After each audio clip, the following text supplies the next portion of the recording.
Acompáñenos de lunes a viernes en Contrastando Ideas Noticias con el doctor Julio Jiménez, con una batería de especialistas en materia fiscal, política,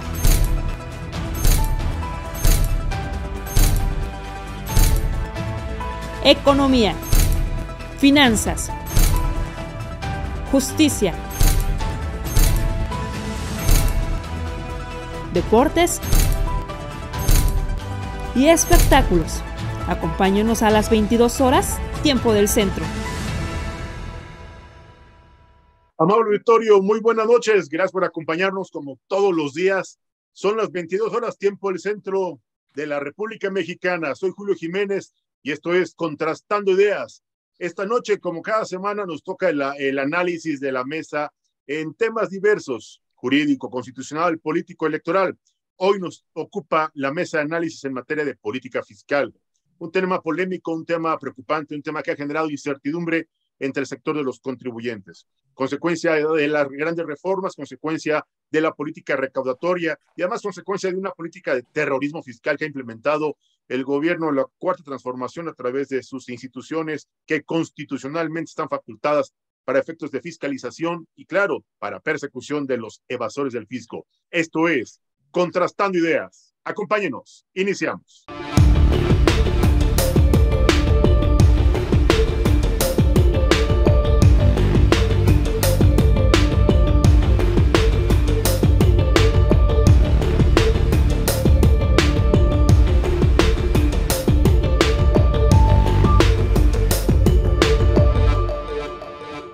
Amigos, pues como platicamos en la introducción de esta mesa de análisis esta semana, nos ocupa un tema que ha generado, reitero, pues la incertidumbre, a pesar de ser un tema que ya se ha discutido, que se ha abordado incluso en este programa, con diversas opiniones, con diversos especialistas. Esta noche es un placer recibir a dos voces autorizadas, a dos líderes de opinión, a dos hombres que conocen, que saben, que entienden perfectamente del tema fiscal, del tema tributario, de las disposiciones que el gobierno, reitero, el gobierno a través de sus instituciones ha generado para modernizar, para ser más eficiente o para agilizar el proceso de recaudación. Quiero agradecer la presencia del contador público certificado y maestro en Derecho Fiscal, Narciso Vargas Salanueva. ¿Cómo está, maestro? Muy buenas noches, bienvenido. Buenas noches, doctor. El gusto siempre de saludarte, de estar contigo en estos espacios y sobre todo cuando me pones aquí a aprender de mi amigo, el doctor Rafael Arenas. Le mando un saludo a toda la audiencia. Estoy seguro que van a encontrar información muy importante y puntual en esta sesión. Muchas gracias, maestro Narciso Vargas. También es un placer recibir a otro gran amigo y además un gran líder de opinión, a el doctor en Ciencias de lo Fiscal y además contador público certificado, don Rafael Arenas Hernández. ¿Cómo estamos, doctor? Qué gusto saludarte. Bienvenido.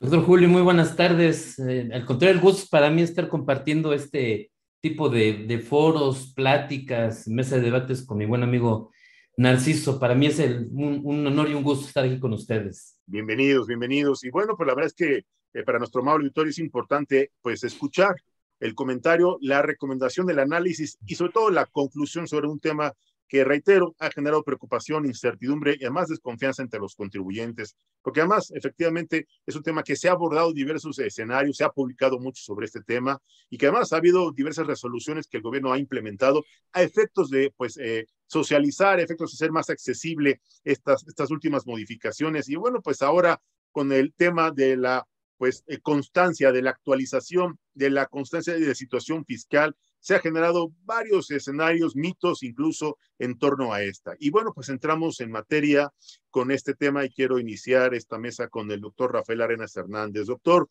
¿cuál es tu opinión con respecto a esta obligación en donde, bueno, pues ahora si yo quiero facturar, solicito mi factura a la que además tengo derecho, se me requiere de manera indispensable que yo presente mi constancia de situación fiscal?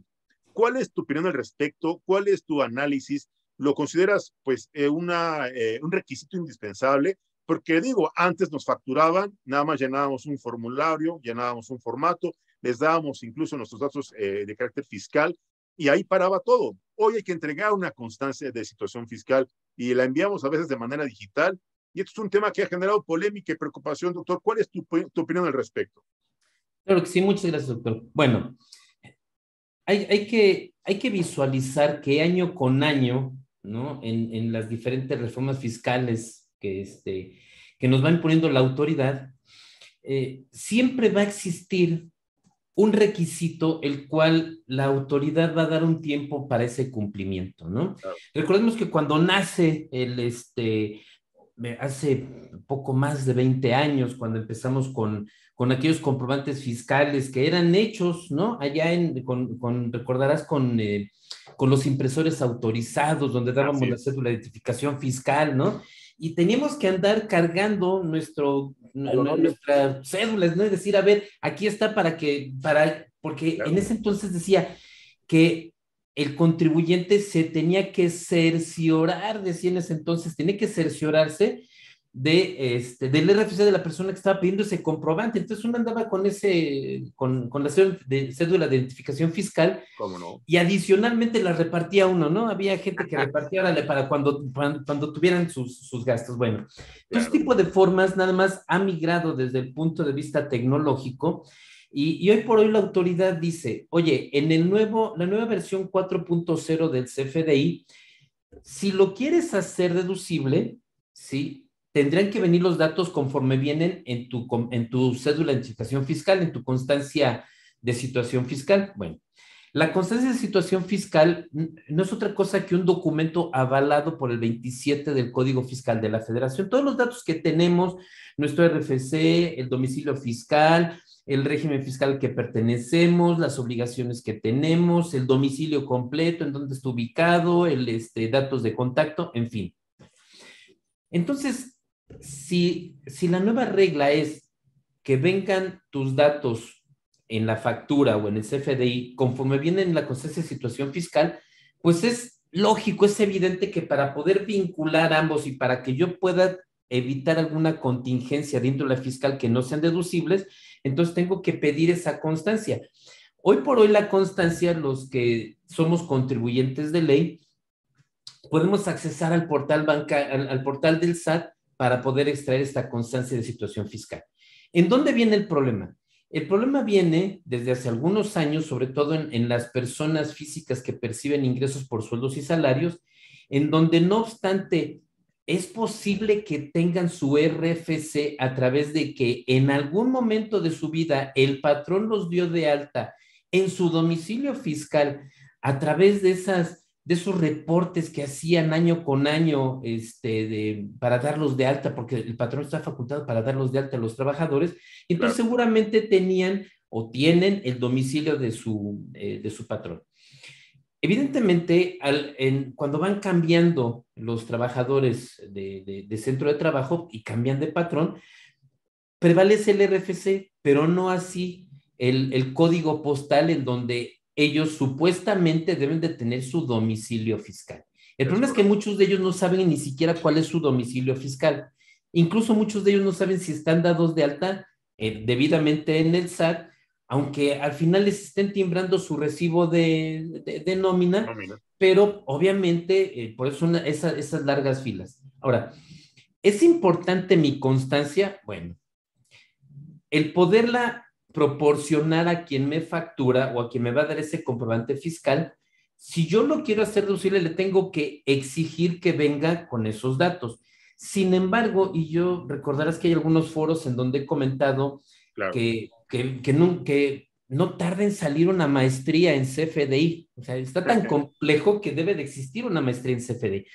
¿Por qué? Porque el super CFDI es en donde se basa la autoridad para efectos de una fiscalización, cuando realmente la fiscalización a través de la ley de impuesto a la renta es a través de actos jurídicos, que muchos de ellos pueden estar soportados, pueden estar representados por CFDIs. Si este CFDI puede estar bien mi nombre, mi RFC, pero si dice que fue pagado en una sola exhibición, bueno, Hacienda da por sentado que yo ya cobré ese documento, ¿no?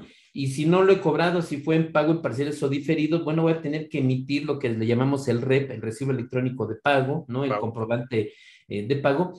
¿Y eso a qué nos lleva? A que realmente, no únicamente la constancia yo creo que nada más es uno de los elementos que nos va a servir para la deducción. Hay muchos más elementos que me van a servir para la deducción, claro, debidamente registrados en contabilidad, que esté adecuadamente plasmado el código de producto servicio, la descripción del producto servicio que estoy adquiriendo, el desglose de los impuestos, ¿no? Los impuestos trasladados, los impuestos retenidos. Entonces, no nada más es la constancia, es todo el universo que conlleva a una buena validación del comprobante fiscal digital por internet, pero aunque la autoridad diga, yo nunca les dije que fueran por la constancia, bueno, no nos lo dijo oficialmente, pero en la práctica obligó a todos a acercarse al SAT. ¿Por qué? Porque muchos no conocen cuál es su situación fiscal y por eso tienen que ir. Ok. A ver, aquí quiero preguntarle al maestro Narciso Vargas, esta información que le entregamos pues a cualquier persona a la que le solicitamos nuestra factura, esta información sensible, vulnerable incluso, esta información confidencial de naturaleza tributaria, queda en manos de personas que, bueno, pues yo no las conozco. ¿Y cuál es la garantía de seguridad? ¿Cuál es el mecanismo de prevención en caso de algún posible mal uso o uso indebido de la información confidencial de los contribuyentes, maestro Narciso? Sí, doctor, cómo no. Fíjate que tocas un tema del que poco se ha hablado y mucho menos se ha atendido, porque si bien es cierto que es un dato esencial para lograr llenar un CFDI, conseguir la deducción, amparar la enajenación, en otros casos la prestación de un servicio, etcétera, la realidad es que esos datos pues se van pasando de mano en mano, no solamente llegan a la autoridad, sino también a la gente que los recaba a un efecto particular, pero que pudieran ser usados en N cantidad de cosas.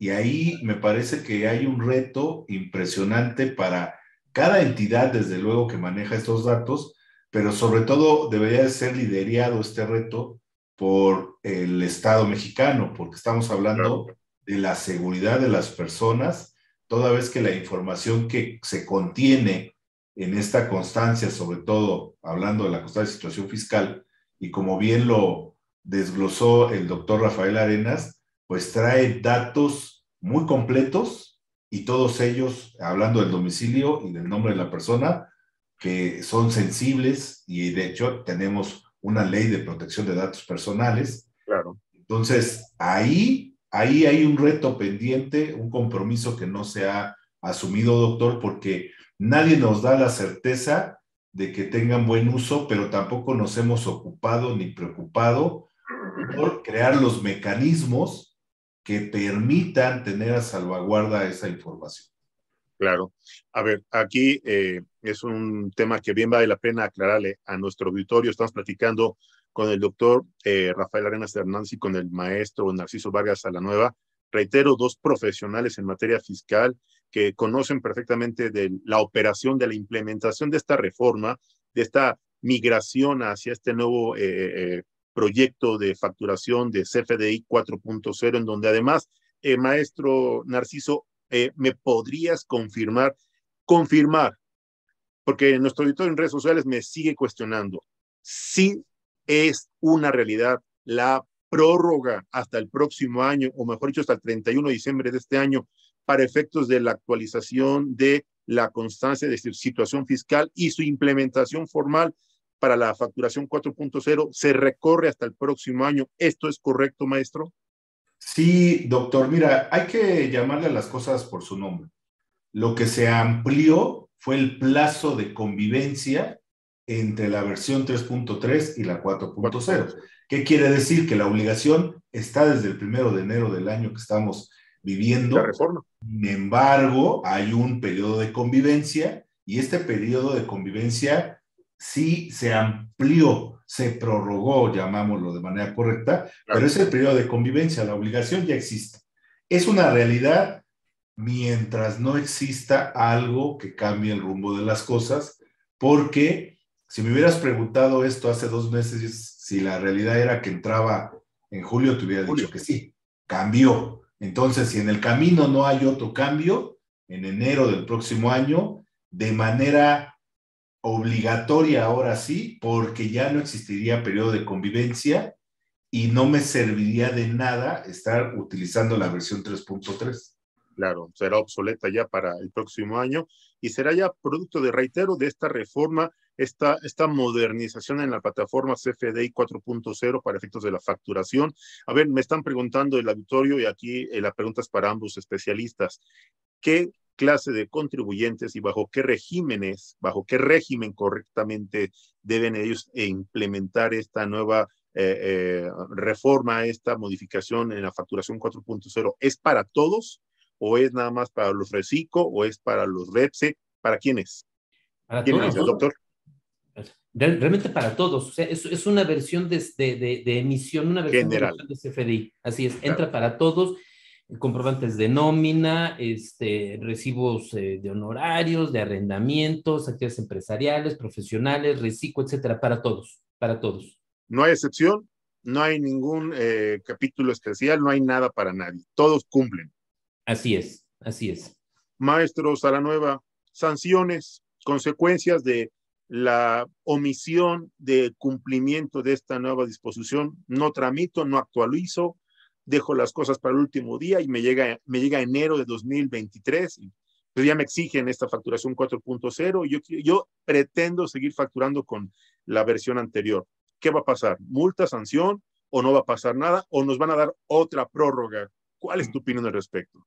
No, bueno, doctor, la primera consecuencia que tiene el contribuyente por no hacer caso a la nueva disposición o porque se le olvide, o realmente no sé cuál podría ser la razón por la cual no implementara la nueva versión en el momento en que sea obligatoria, Claro. pues lo tenemos en el castigo de que esos gastos, esas erogaciones o las inversiones no tuvieran el tratamiento de deducibilidad, Claro. Y entonces por cada peso 30 centavos me costaría el no haber emitido, bueno, sí, emitido los FDIs de manera correcta, pero además yo siempre he dicho que la materia comercial, doctor, siempre le gana a lo legal, y lo digo por lo siguiente,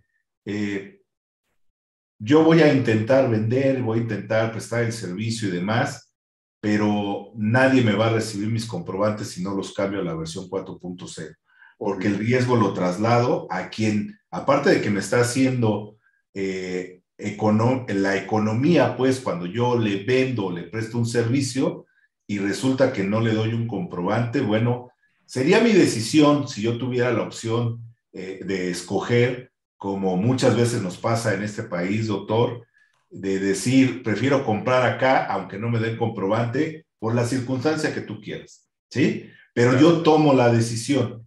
Cuando ya tienes un proveedor que está operando de manera regular, pues lo tienes por muchas razones, por el trato, por el precio, por la calidad, por la extensión en el servicio que te puede dar, y además porque es un contribuyente formal que te va a entregar un CFDI, con el quien vas a firmar un contrato, sabes que no está vendiendo facturas, así claro, lo digo literalmente, y entonces te brinda seguridad.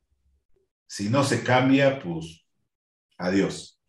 A ver, amable auditorio, a ver, una de las conclusiones que entonces estamos obteniendo de este análisis es que de entrada se está prácticamente erradicando la vieja práctica de la compra-venta de facturas falsas. ¿Es correcto esto?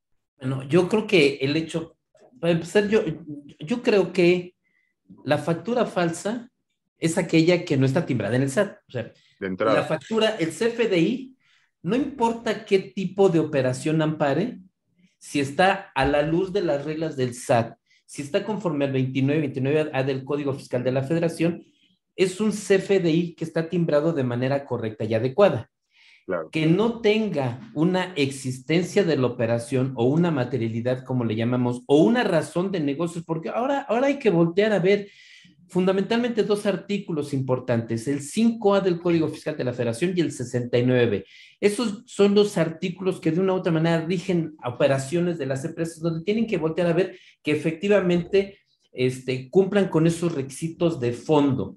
Si estoy comprando unos lentes, bueno, debo de tener los lentes y el comprobante fiscal es el que ampara. Como bien decía el maestro Narciso Vargas, el comprobante fiscal va a amparar en primera instancia la traslación del dominio de los lentes del vendedor hacia mí. Entonces, por eso voy a acreditar que soy el nuevo propietario de estos lentes. Ahora bien, claro, quiero deducirlos, tengo que tener ciertos requisitos y saber si estoy en el régimen fiscal correspondiente, ¿vale? Entonces, bajo esa tesitura, sí, el famoso tráfico de comprobantes fiscales, pues tiene que ver con operaciones en donde no hay un antecedente de la operación.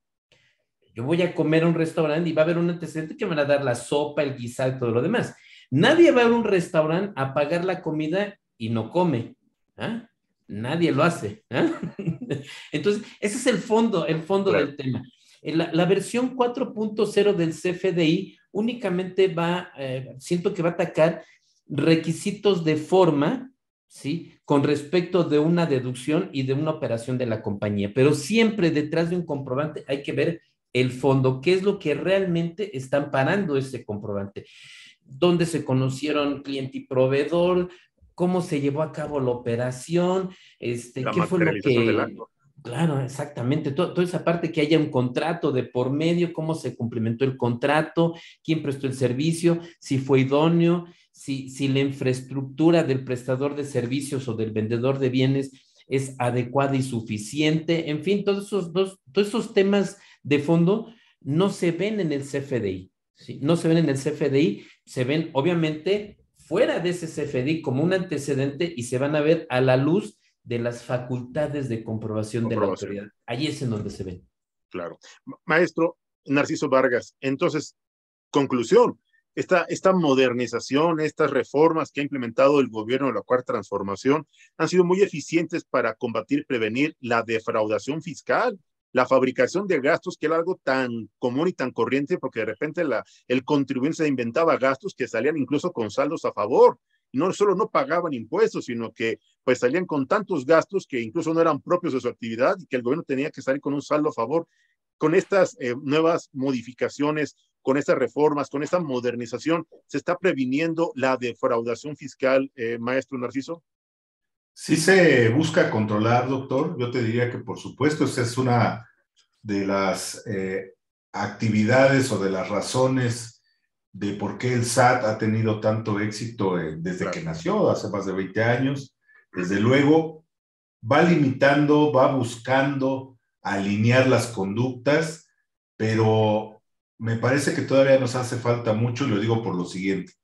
A nivel mundial, estas mismas prácticas las vemos entre países, por eso tenemos la erosión de bases que le llaman, los paraísos fiscales y demás, y se va buscando que los países nos pongamos de acuerdo, adecuemos los marcos normativos en materia no solamente fiscal, sino en prevención de lavado de dinero, para ir buscando la forma en que las malas prácticas se vayan inhibiendo y ojalá en un futuro desaparezcan. Pero si todavía a nivel mundial, aún con los años que llevan ellos tratando estos temas, no han logrado reducirlos a la parte óptima, pues obviamente nuestro país, ahora como una unidad que va siguiendo esas políticas mundiales, pues tiene todavía un camino largo por recorrer. Lo óptimo, lo que todos queremos desde luego, es que lleguemos a ese punto, porque además se supone que todos debemos de contribuir al gasto público. Claro. Lo debemos de hacer de una forma equilibrada. Debo de revisar cuál es mi capacidad económica, y yo diría además la contributiva, ¿sí? Debe de haber equidad en el trato tributario, pero además, doctor Rafael, estarás de acuerdo conmigo, tiene que haber transparencia, y en ese renglón todavía estamos más atrás que en los anteriores. Totalmente. Entonces, bueno, ojalá lleguemos, pero me parece que todavía falta. Hay camino por recorrer. Estamos platicando sobre un tema polémico, un tema que ha generado, reitero, incertidumbre, desconfianza y preocupación, y además muchos mitos y opiniones encontradas. Estamos en esta mesa de análisis semanal, reitero, con el maestro Narciso Vargas Saranueva y con el doctor Rafael Arenas Hernández. Vamos a un pequeño corte comercial de nuestros patrocinadores y regresamos para seguir platicando sobre los temas coyunturales en materia de política fiscal. No le cambie. Seguimos en Contrastando Ideas. Regresamos.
Amigos, gracias por acompañarnos. Recuerda que estamos transmitiendo en la plataforma de Contrastando Ideas Noticias, en la página oficial. Acompáñenos y en todas las redes sociales.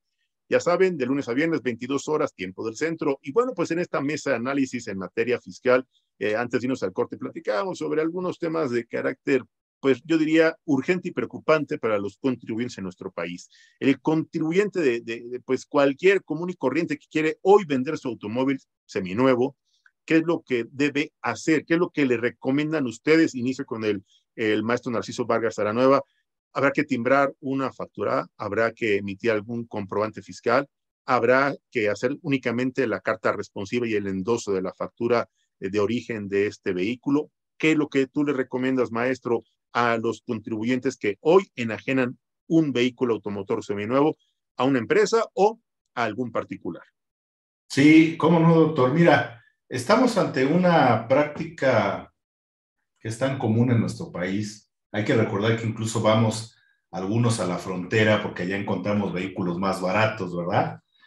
Y ya se permite la legalización, además. En nuestro país vecino del norte y que, bueno, los conseguimos a precios más accesibles. La realidad es que, hablando en materia tributaria, pues el objeto de esta ley es el ingreso, claro. La renta que obtenga, y la renta la obtengo de diferentes maneras. Una de ellas, hablando ya y entrando en materia, pues es la utilidad que pudiera yo obtener al enajenar un bien, sea mueble o sea inmueble, ¿sí?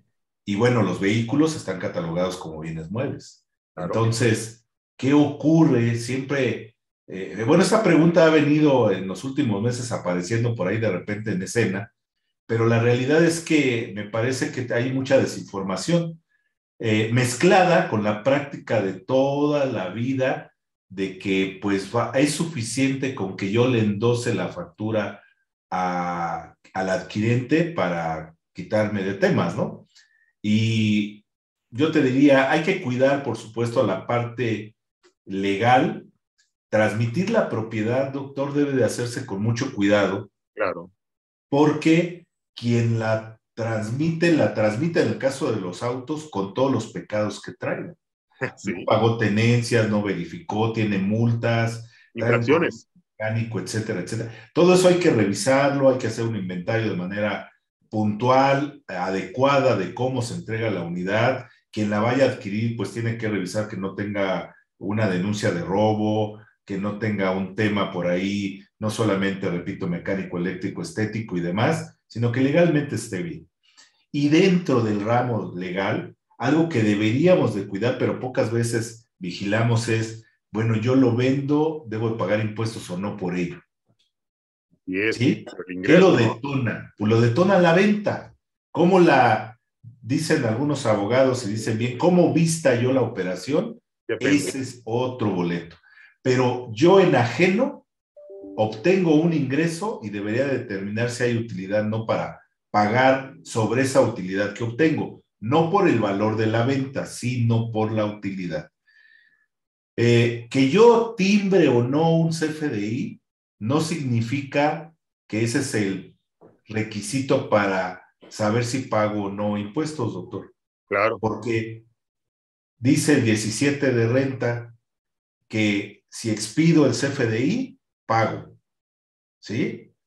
Si entrego el bien, aunque no expida el CFDI o no lo cobre, pago. Pago. Si cobro parte de la contraprestación, aunque no expida el CFDI o no entregue el bien o la mercancía, pago. Pagando. Entonces, como ves, está muy claro que aunque yo no emita el CFDI, yo ya tengo la obligación. Ahora, ¿por qué tenemos esta práctica? Pues porque muchas veces yo vendo el vehículo a mi hermano, a mi tío, a mi suegro, a mi esposa, a lo mejor inclusive, y como somos cercanos y no son contribuyentes ellos tampoco, no hay una actividad económica, No declaran. fiscalmente hablando, pues no les sirve La factura. la factura, su nombre, basta con que la endoses y le transmitas la propiedad y todo mundo nos vamos tranquilos y en paz.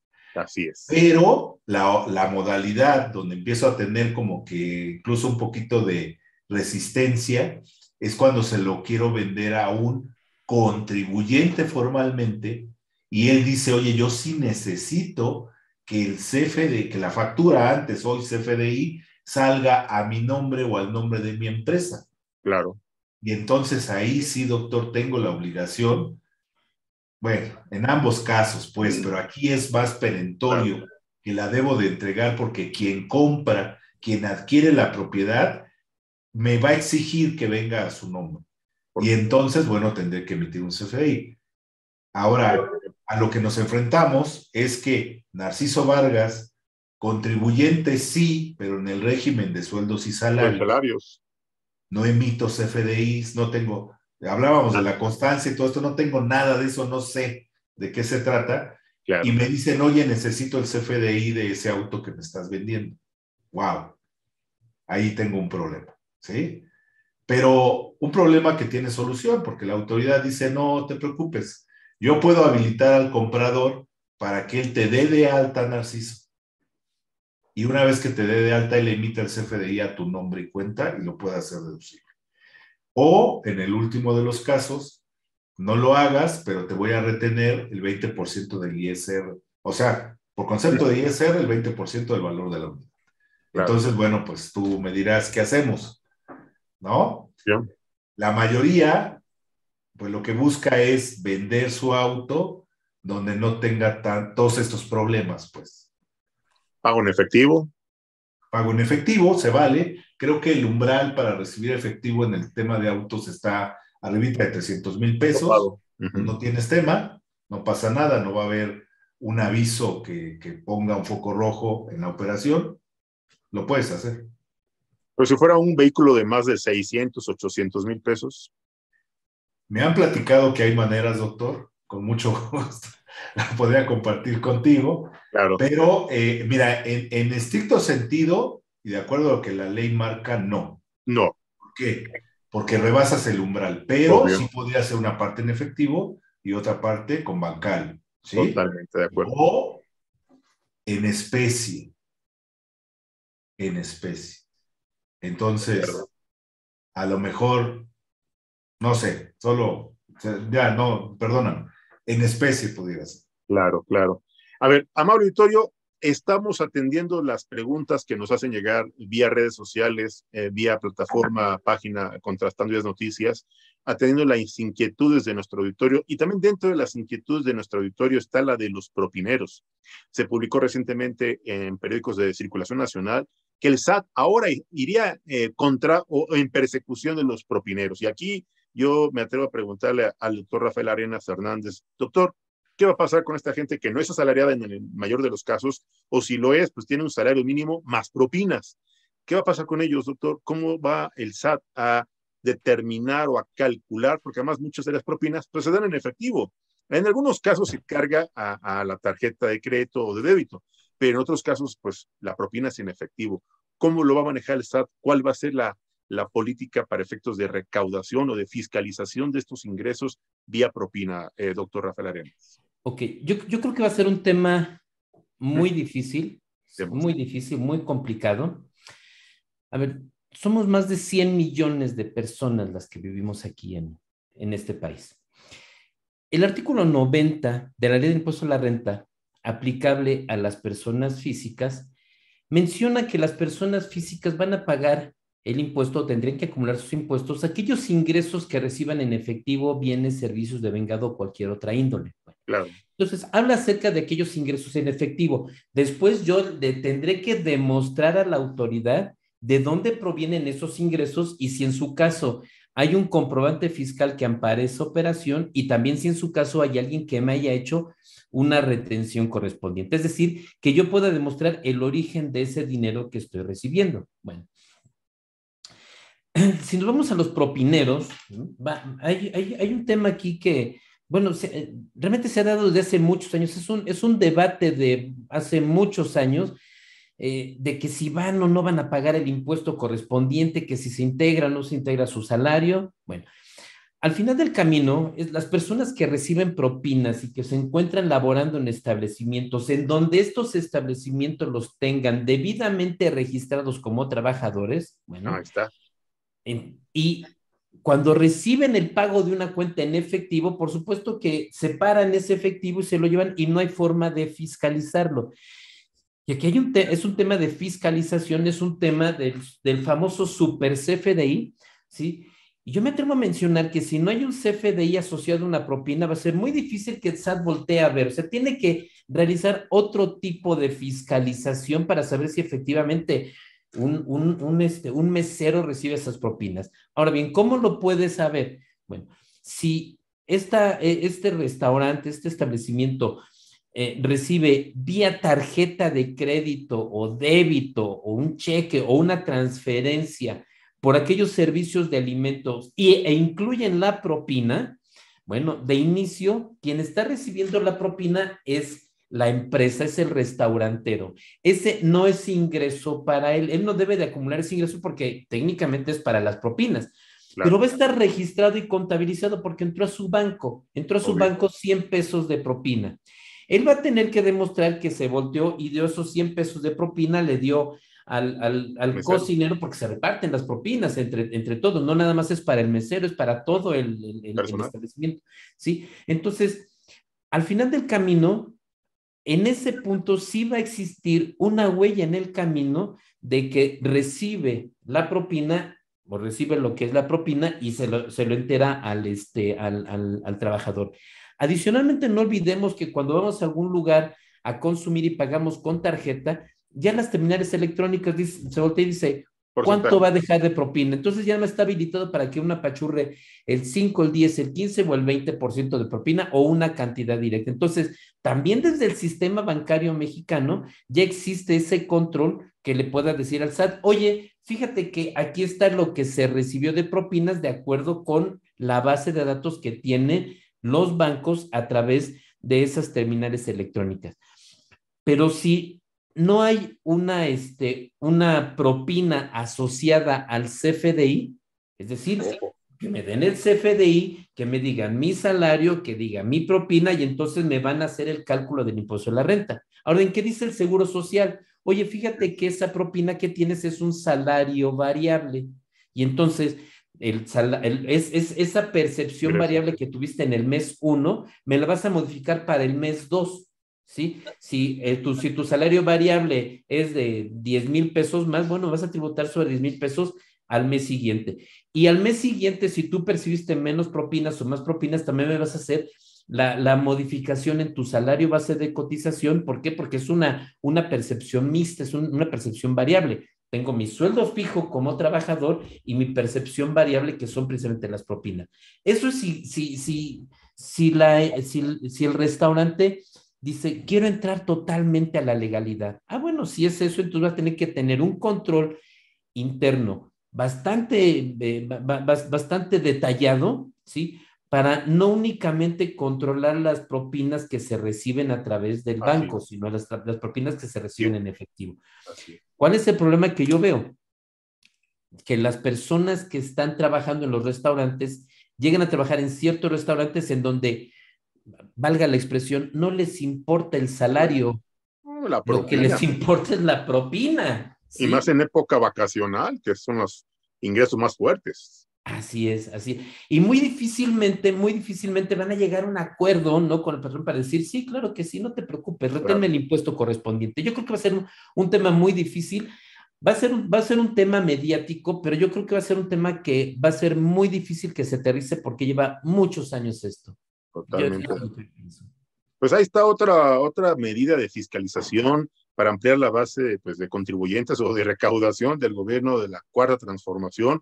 Y hablando de estos temas de recaudación y estos temas de fiscalización, hay también ya el SAT está recordándole a aquellos que ganen un sorteo pues, de Lotería Nacional o de Melate. El gobierno federal pues acostumbra a hacer sorteos mayores, anda pues, rifando desde aviones hasta premios millonarios, ¿no? Cada año, y acaba de anunciar el gobierno federal pues una nueva maleta de sorteos, ¿no? Y la gente dice, oye, si yo me gano el premio mayor, ¿cuánto tendré yo que pagar de impuestos si es que yo fuera el triunfador? No sé, 20 millones, no sé, ganarme una casa, un premio en especie. Y aquí la pregunta sería para el maestro Narciso, por este ingreso, la renta que tendría que pagar sería sobre un porcentaje, sería sobre el monto que estaría exento, no sé, más de 600,000 pesos. ¿Cuál sería la política para efectos de recaudación y obviamente de tributación de aquel pues feliz ganador del sorteo mayor de pues, estos premios que está rifando el gobierno federal, maestro Narciso? De los premios, sí, doctor, ¿cómo no? Algunos en especie, ¿no? Y otros en efectivo, dinero en efectivo. Sí, hay un tema interesante. Es un tema añejo, digo, lo contempla nuestra normatividad tributaria de muchos años, no es una cuestión de esta administración. Lo que sí es de esta administración quizá es el hecho de que ya hayan volteado y hayan dicho, oye, ahí hay un artículo que nos permite cobrar en el tema de los premios como en el tema de las propinas, que también es un tema añejo. Solo para redondear los excelentes comentarios del doctor, el primer antecedente que tenemos en materia de propinas lo tenemos en 1993, con un oficio que emite el SAT y empieza ahí a buscar recaudar a través de propinas, ¿no? Pero me parece que en la práctica, yo coincido con el doctor, va a ser muy difícil que se logre. De acuerdo. Muy difícil, muy complicado. Quizá en algunos casos sí se pueda. Hay mucha gente que lo está haciendo de manera correcta, me refiero al cobro, plasmado en el CFDI, pero estoy seguro que después se pierde porque ni siquiera ellos tienen control de cómo se distribuyen las propinas entre toda la base de trabajadores. ¿Sí? Claro, bueno, claro. Es un tema complicado. Seguramente algún día lo van a intentar. Va a tardar, me parece. Pero ahora, valdría la pena los que... premios, bueno, perdón, maestro, pero valdría, me están escribiendo restauranteros. Sí. Valdría la pena incluso que ustedes pudieran asesorar a restauranteros, a restaurantes bar, a cantinas que tienen este fenómeno de meseros, de hostes, de propineros, que cada propina de cada mesa en buenos días de venta, pues son varios miles de pesos, y que ustedes pudieran asesorar, brindarles un servicio profesional de asesoría y acompañamiento en materia fiscal, en materia contable. Sí, con mucho gusto aquí el doctor, estoy seguro, me va a permitir ir a escucharlo en esa charla para aprender un poco más. Sí, claro. Si lo vemos desde este punto, te voy a decir dónde está el grado de riesgo, el punto de riesgo. Oye, pues yo no tengo obligación de retenerle al trabajador, y esa sería la pugna. Esa sería la pugna. Primer tema. ¿Tienes obligación? ¿El trabajador tiene obligación de pagar impuestos sobre la renta de las propinas? Sí, porque es un ingreso. Sí. ¿Y el patrón tendrá obligación de retenerle realmente? Yo pienso que no. Pero si la autoridad se empeña y lo hace en un canal legislativo y logra dejar asentado que hay que hacer la retención, entonces se convierte en un problema grave para el patrón, porque de no hacer la retención él se convierte en obligado solidario y él tendría que pagar las retenciones y en algún punto hasta perder la deducibilidad de los sueldos, que la propina no es sueldo, pero aguas ahí. Es un tema técnico y muy fino, mucho cuidado. Hay condiciones en donde, como bien refería y acertadamente mencionaba el doctor Arenas, el sueldo puede ser mínimo. No les importa, lo que importa son los montos de propinas que cobran todos los días estos prestadores de servicios, y reitero, desde servicios turísticos, servicios de restaurante, alimentos, bebidas y otros servicios de carácter personal que brindan al público en general, y que bueno, pues eso en donde los ingresos para ellos, realmente lo importante en sus ingresos son las propinas, no lo que les dan de nómina. Y ahí, como bien refieres, es un tema polémico, preocupante, y va a generar mucho debate, estoy seguro, incluso en el ámbito legislativo, maestro Narciso. Sí, mira, hablamos de propinas y pensamos inmediatamente en restaurantes, hoteles, pero ¿qué hay de los lugares donde el estacionamiento es un problema? Eso también es una propina, eso también es una propina. Claro, sí, totalmente. Entonces, digo, ahí lo voy dejando, ahí a ver quién escucha. No, que no te escuchen, mejor que no te escuchen. Ya están muy creativos en el SAT y no voy a hacer las de malas, maestro. Bueno, afortunadamente de este lado también tenemos mucha creatividad, ¿verdad, doctor? Totalmente de acuerdo, totalmente de acuerdo. ¿Sí? Maestro, entonces, en materia de juegos y sorteos, ¿qué hacemos? Mira, en materia de juegos y sorteos es una de las contribuciones que no únicamente están en el ámbito federal, sino también en el ámbito local, es decir, a nivel estatal.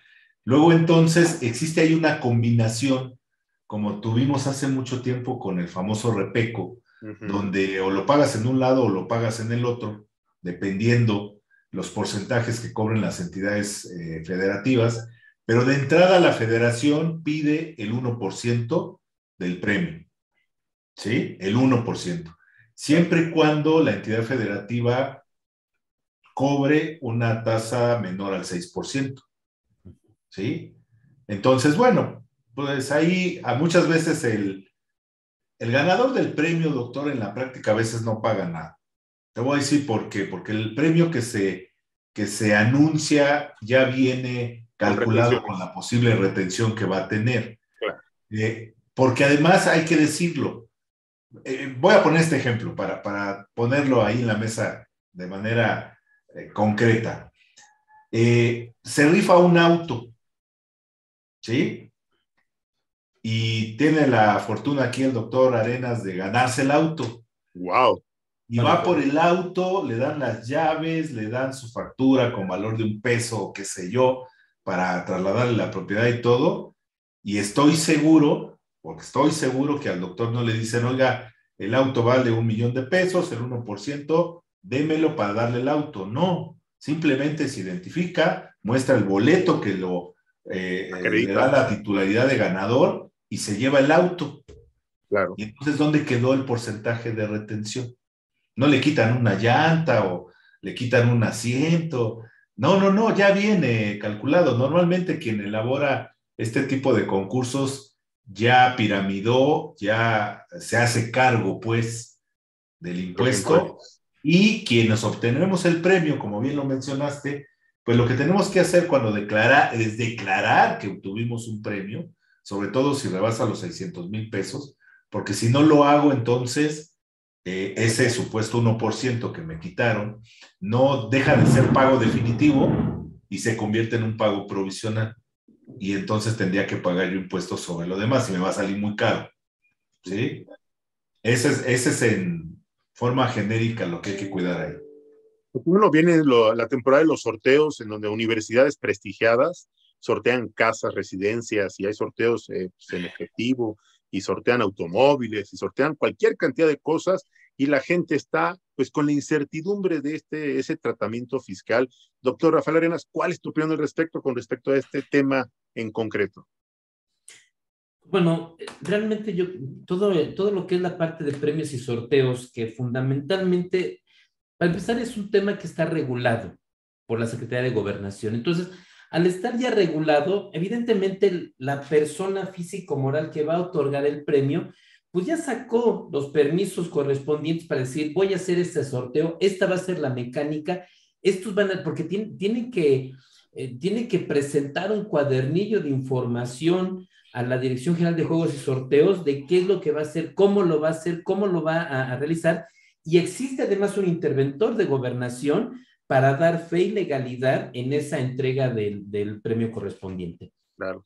Y obviamente en ese sentido, como bien lo apuntaba el maestro Narciso Vargas, es bueno, ya existe un monto que yo voy a otorgar como parte del premio, claro, en donde voy a considerar adicionalmente ese 1% que yo voy a enterar directamente a la federación. Entonces, no es nada más hacer el juego y sorteo, es que tenga yo toda la parte normativa para poderlo yo llevar a cabo. No olvidemos que aunque la ley del impuesto a la renta no lo menciona, nada más menciona eso, menciona el ingreso gravado, el ingreso exento o los ingresos no objeto del impuesto. Pero no está mencionando del otro lado la persona que los está otorgando, y es la que debe de tener la parte sustantiva de por qué está realizando este tipo de eventos.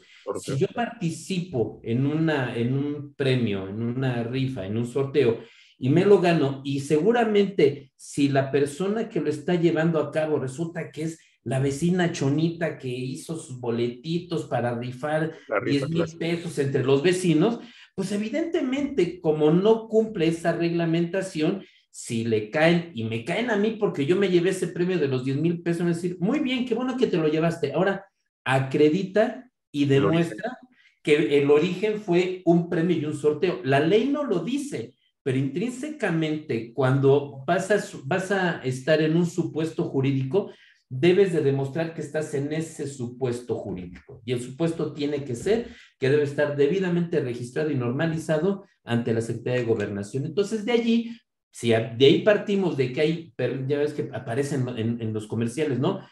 Permiso, Segov, bla, bla, bla, bla, ni se le escucha al locutor que esté haciendo, ¿no? Claro. Permiso, Segov, dicen cualquier cantidad de numeritos, ¿sí? Bueno, ese es el permiso bajo el cual se está autorizando que se lleve a cabo ese sorteo, y entonces sí, estoy sujeto, estoy ubicado en este supuesto jurídico de que si me gano ese premio mayor, por supuesto que voy a estar, ya me van a retener, ¿no? Una retención piramidada de ese 1% que me pide la federación. Totalmente de acuerdo. Pues, amable auditorio, hemos escuchado el análisis, la conclusión, la recomendación de, reitero, 2 especialistas, 2 líderes de opinión, 2 profesionales en materia fiscal y contable que nos han dado claridad, que nos han explicado pues con palabras muy accesibles, porque nuestro auditorio pues a veces con temas tan técnicos pues no están tan familiarizados o no entienden a la primera algunas recomendaciones técnicas. Sin embargo, nuestros especialistas siempre han sido muy considerados con nuestro auditorio y nos han dado una explicación muy clara, muy contundente, muy objetiva y además muy imparcial, muy a título profesional y además muy ajustados a la institucionalidad de la política fiscal de este gobierno. Yo quiero agradecerle al doctor Rafael Arenas Hernández, doctor en Ciencias de lo Fiscal, al maestro Narciso Vargas Salanueva, ambos contadores públicos certificados, reiterarles nuestro reconocimiento, agradecerles como siempre su valioso apoyo, su colaboración, y quiero aprovechar, tengo en mis notas, me han hecho llegar en redes sociales, doctor Rafael Arenas, tengo entendido que hay pues un grupo importante de sus homólogos profesionales de la contaduría, profesionales de materia fiscal, que están apoyándolo rumbo a un proceso electoral dentro del gremio de los contadores. ¿Es correcto esto, doctor Arenas? Así es correcto. Vamos a pugnar, vamos a tratar de liderear, de tratar Claro. de impulsar nuestra profesión contable a través de diversos puntos fundamentales, atraer a las nuevas generaciones de estudiantes de contaduría que se sumen a las filas de la contaduría pública organizada, que formen parte de esas filas para dar pie a una nueva visión del contador público de nuestra profesión, que obviamente tiene que ver con un asunto tecnológico. Las nuevas generaciones de contadores obviamente tienen una visión diferente de nosotros, ¿no? Ya es un tema también generacional en donde pueden ayudar perfectamente a que nuestra profesión vaya migrando, se vaya adecuando a las nuevas formas, a las nuevas políticas. Obviamente tratar de pugnar por una capacitación adecuada, profesional, robusta del contador público, que realmente se puede enfrentar a los nuevos retos que nos exige la misma autoridad, estar preparados en materia fiscal, en materia financiera, en todos esos ámbitos de acción del contador público, certificados o no certificados. Y bueno, pues sí, efectivamente hay un grupo de colegas muy, muy importante que me está apoyando para que podamos presidir la Asociación Mexicana de Contadores Públicos, para poder llegar a presidir este consejo directivo y obviamente poder dar una fuerza mayor a nuestra profesión desde todos los ámbitos, desde la experiencia que tienen muchos contadores dentro de esta profesión, hasta las nuevas generaciones que tienen ideas frescas, ideas innovadoras y que pueden ayudar precisamente a que se pueda difundir el trabajo del contador público en todos los aspectos, doctor. Totalmente de acuerdo, doctor Rafael Arenas. Le reitero nuestra felicitación, le expresamos nuestro apoyo desde nuestra trinchera y bueno, pues es un merecido reconocimiento que hacen sus colegas, el gremio contable. Sin lugar a dudas, la profesión es una profesión fundamental para el crecimiento, el desarrollo de nuestra economía nacional. Pues obviamente los contadores, estoy convencido que reconocen su talento, reconocen su experiencia, reconocen su prestigio profesional y por ello están pues coaligándose, están asociándose para pues brindar este apoyo, reitero, en este importante proceso electoral en el que estoy seguro estarán pues participando un buen número de especialistas y de profesionales de la contaduría. Le reitero nuestro reconocimiento y le deseamos mucha suerte en este proceso electoral, doctor Arenas. Muchas gracias, muchas gracias. Pues yo quiero agradecerle a nuestro amable auditorio que nos acompañó en esta mesa semanal en materia de política fiscal e invitarlos porque ya viene la mesa de tema de salud, viene la doctora Giovanna Salazar para hablar de un tema importantísimo, el ayuno intermitente, los temas de COVID, el sarampión, la viruela del mono. Platicaremos con ella sobre estos temas de gran interés. No le cambie, seguimos en Contrastando las Noticias. Regresamos.